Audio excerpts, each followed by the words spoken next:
Assalamualaikum dan selamat sejahtera.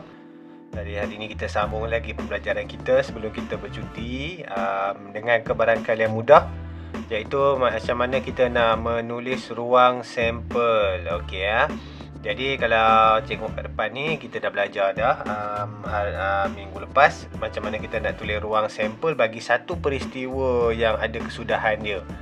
Jadi kalau hari ni pula, macam mana pula kalau ada dua peristiwa yang berturut ataupun serentak? Contoh macam lambung siling 2 kali, ataupun contoh macam kat depan ni lah, lambung dadu pun 2 kali, ataupun 2 biji dadu tu dibaling serentak. Itu benda yang sama lah. Ataupun contoh-contoh yang lain, 2 huruf dipilih daripada perkataan. Satu perkataan tu 2 huruf dipilih, ataupun huruf ni dipilih bersama gabungan nombornya. Ni nama dia peristiwa gabungan. Okey ya. Kaedah dia sama je.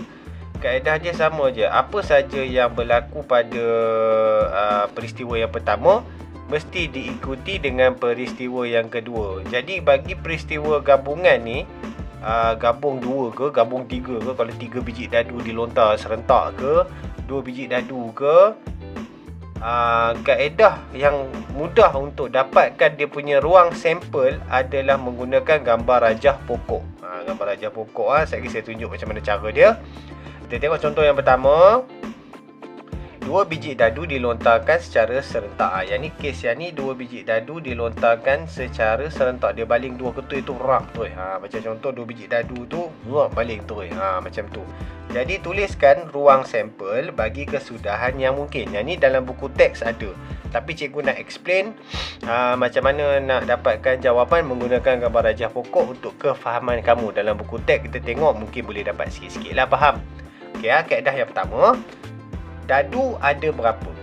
Katalah dadu ada 6 nombor kan. 1, 2, 3, 4, 5, 6. Kalau kita baling yang kali kedua pun kita dapat 6 juga. Dia maksudnya bila kata 2 dadu dibaling serentak ataupun 1 dadu dibaling 2 kali, keputusan dia mesti dapat sekurang-kurangnya 2. Kalau 2 peristiwa tu berlaku serentak, maksudnya dia kombinasi ruang sampel tu, dia punya result mesti dapat 2 keputusan. Contoh, mula-mula kita baling dadu dapat nombor 1.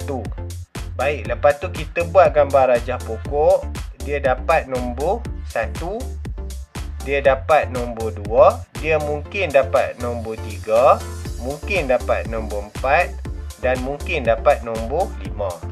Dan last sekali mungkin juga dapat nombor 6. Nampak? Maksudnya dadu yang pertama dia baling dapat nombor 1. Kemudian dia mungkin dapat 1, dia mungkin dapat nombor 2, dia mungkin dapat nombor 3, 4, 5 atau 6. Ini kemungkinan yang berlaku. Okey, jadi pasangan nombor yang kita boleh dapat 1 dengan 1, 1 dengan 2, 1 dengan 3, 1 dengan 4, 1 dengan 5 ataupun 1 dengan 6. Contoh kita baling dadu yang pertama kita dapat nombor 1. Baling dadu yang kedua pun kita dapat nombor 1. Jadi inilah kombinasi 2 nombor. Contoh lain pula, kalau kita baling dadu tu kita dapat nombor 1. Sekali lagi baling dadu yang kedua pula kita dapat nombor 6. Jadi kombinasi dia 1 dan 6. Kenapa ada 2 nombor? Sebab dia melibatkan 2 peristiwa. Kalau ada 3 lah gabungan dia dekat situ. Ini adalah dia punya kesudahan. Ni kesudahan dia lah. Okey, kita baling yang pertama. Katalah kita baling yang pertama dapat 1, 1, 1, 2, 1, 3 sampai 1, 6. Lepas tu kita baling lagi, kita dapat pula 2. Dadu yang pertama kita baling dapat nombor 2. Dadu yang kedua pula kita baling, kita dapat 1, kita dapat 2, mungkin dapat 3, mungkin dapat 4, mungkin dapat 5, mungkin dapat 6.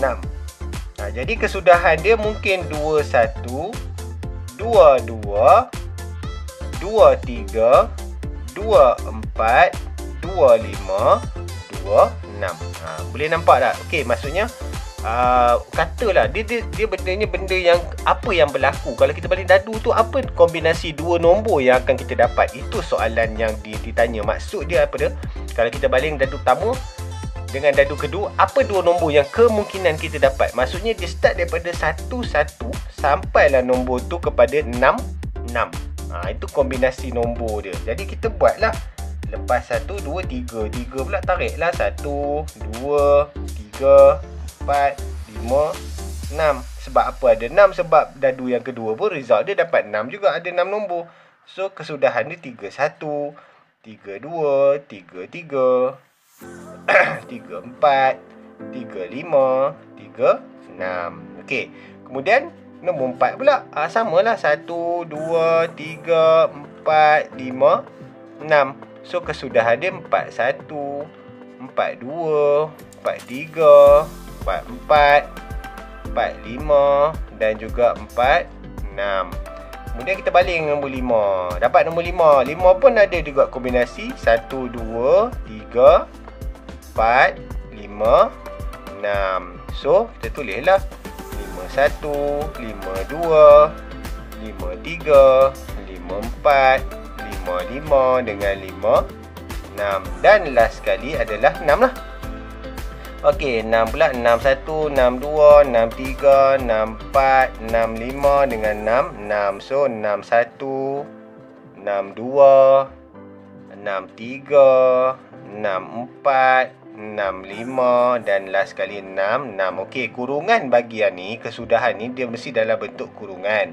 Dia bukan lagi ruang sampel ni, bukan ruang sampel ini adalah kesudahan-kesudahan yang kita boleh dapat. Kalau kita baling 2 biji dadu, inilah hasil dia. Kita mungkin dapat sama ada kombinasi tu daripada 1-1 sampailah nombor 6. Okey. Tulis ruang sampel. Macam mana nak tulis ruang sampel? Okey, tulis ruang sampel. Ada berapa ni? Kamu kena kira lah kesudahannya ada berapa ni. Ada berapa ni dalam kurungan. Kurungan ni ada berapa banyak?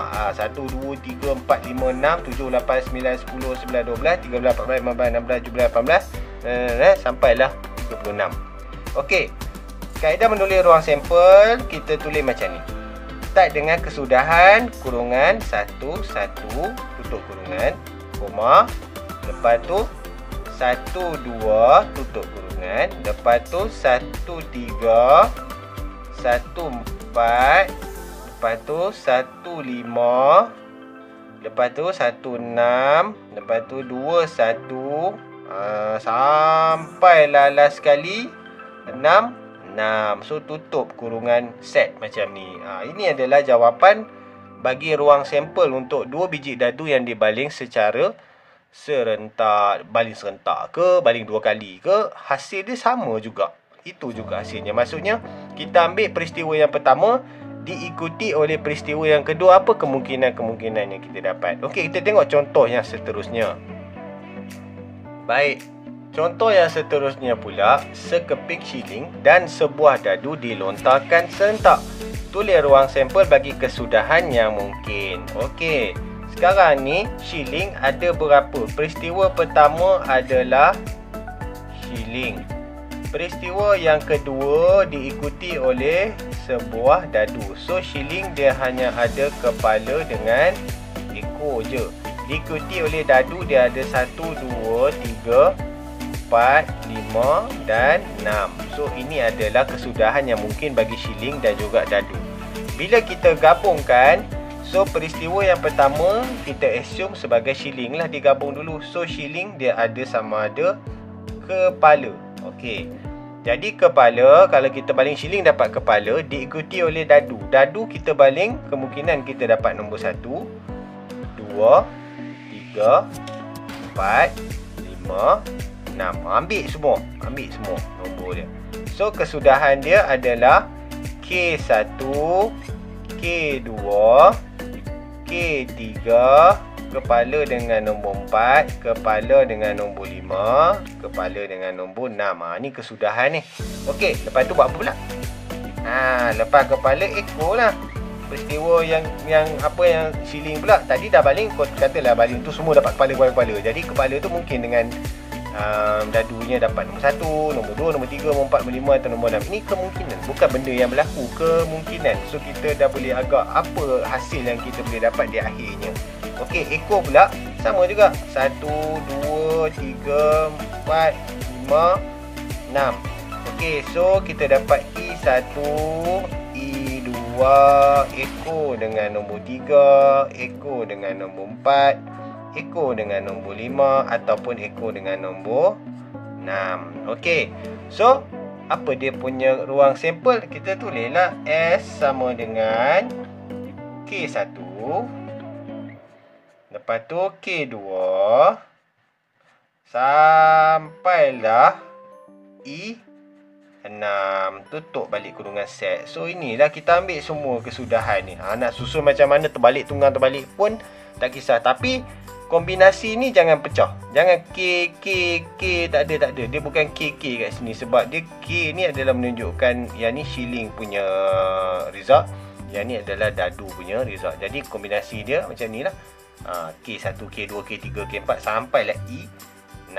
Tulis semua, salin balik semua. Ini adalah ruang sampel bagi kesudahan yang mungkin. Ada juga soalan.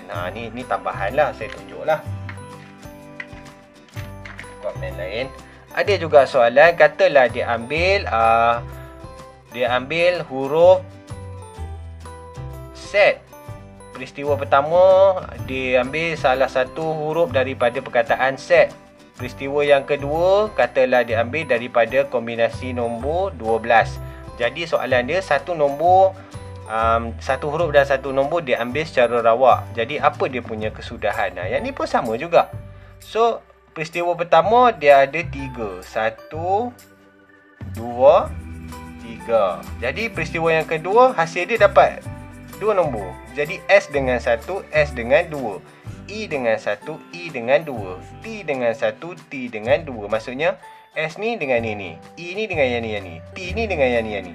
So hasil dia adalah S1, S2, I1, tulis je balik, I2, T1 dan T2. So apa dia punya ruang sampel? Ni lah, semua ni lah, tulis balik lah. Ruang sampel dia adalah S1 sampailah T2. Tulis balik lah tu. Okey. So mesti ada koma tau. Setiap kali tulis, kalau ada peristiwa gabungan, dia kurungan ni, koma, kurungan, koma, kurungan, koma. Lepas tu dah habis sampai last, tutup. Jangan buat dot ni. Ni saya singkatkan. So kena tulis semua. Kalau ada 10 lah. Kalau ada 50 lah. Tulis semua. Okey ah. Itu saja untuk hari ini. Terima kasih banyak-banyak. Cikgu harap boleh faham lah. Nanti cikgu bagi latihan, cuba buat. Okey, itu saja.